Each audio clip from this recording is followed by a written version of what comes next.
what it shows you is what they think of us. So that's the media. CIJ recently did a study and found that as far as the mainstream media is concerned, they are completely lopsided towards one party. But the online media has done well.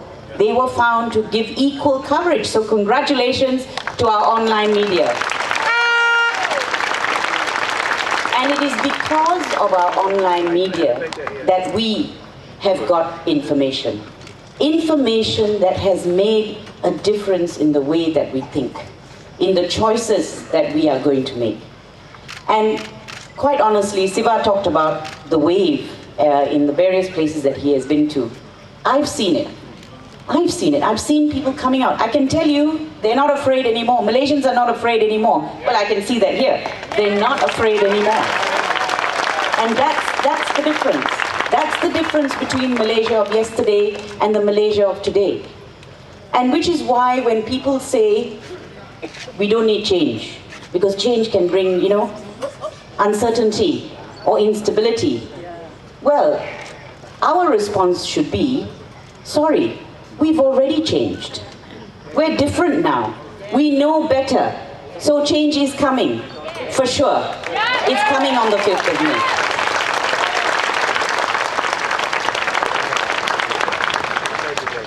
Now, what kind of people, and that is important, I think Siva made a reference to it, the kind of people that we should be putting into our parliament.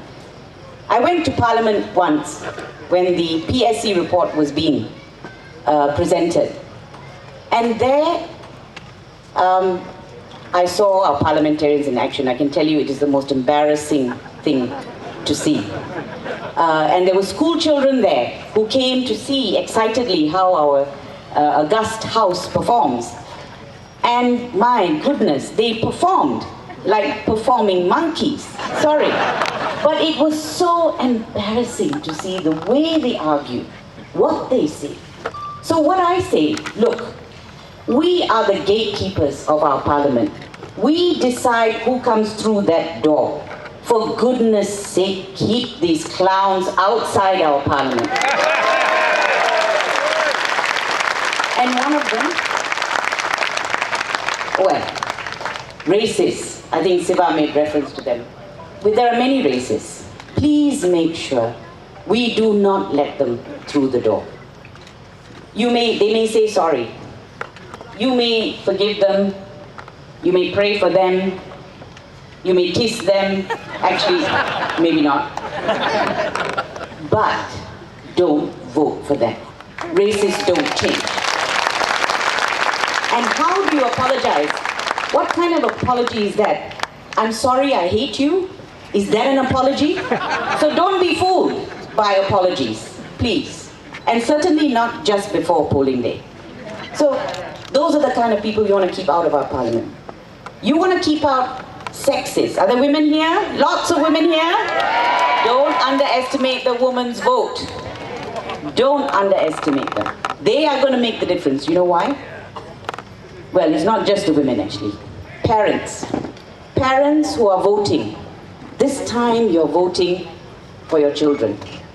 I see the young faces of children here, nephew and niece here, and I know why I'm doing what I'm doing when I see them.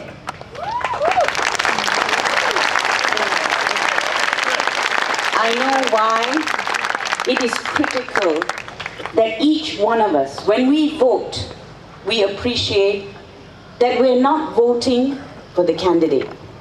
We're voting for ourselves. We're voting for our children, our children's children. And our vote is a key to the future of this country. It is a golden key actually, and this time it is a golden key because it is going to determine the future of this country that we love. And when we use that key, please make sure you're opening the door to a Malaysia that is corruption-free, to a Malaysia that is united, that shuns racism, that shuns sexism, that looks after its minorities, that has strong institutions. That's the kind of Malaysia that we want. And it is so achievable. That's what we want. And that's what we all want. That's why we're here. That's why you are all here. I know all of you are going to vote, for sure. And it is critical that you do. Siva made reference to it, and I can confirm. We know there is no level playing field. You know, in a football game, if you didn't have a level playing field, if one side had a bigger goal, if the referee cheated, would you enjoy watching that game? No, you would make a huge fuss. So in the same way, we don't have a level playing field here. And let me tell you about the referee for a bit.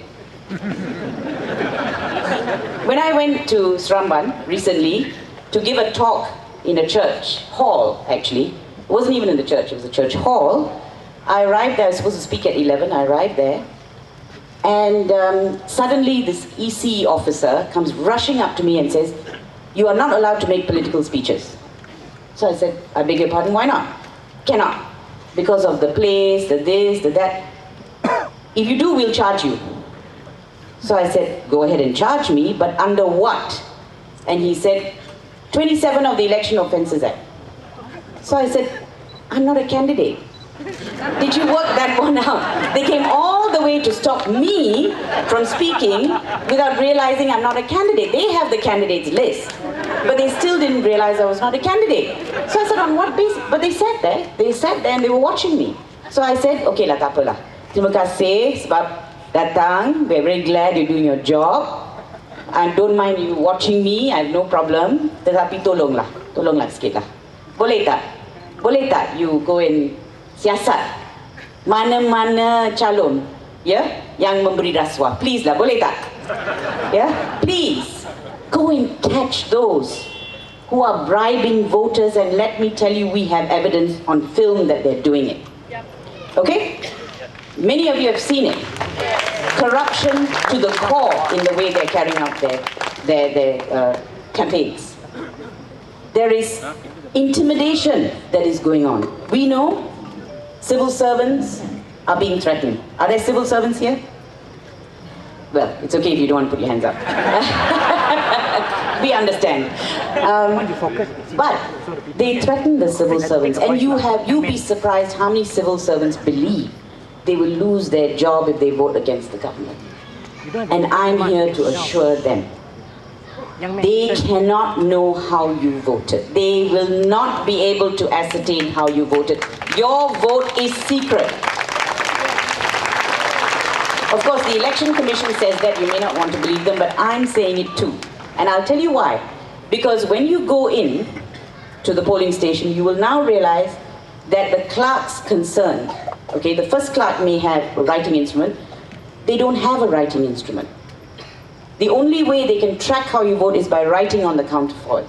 They don't have a writing instrument. And you have polling agents who are going to keep an eye on those clerks. So you do not have to fear how you vote.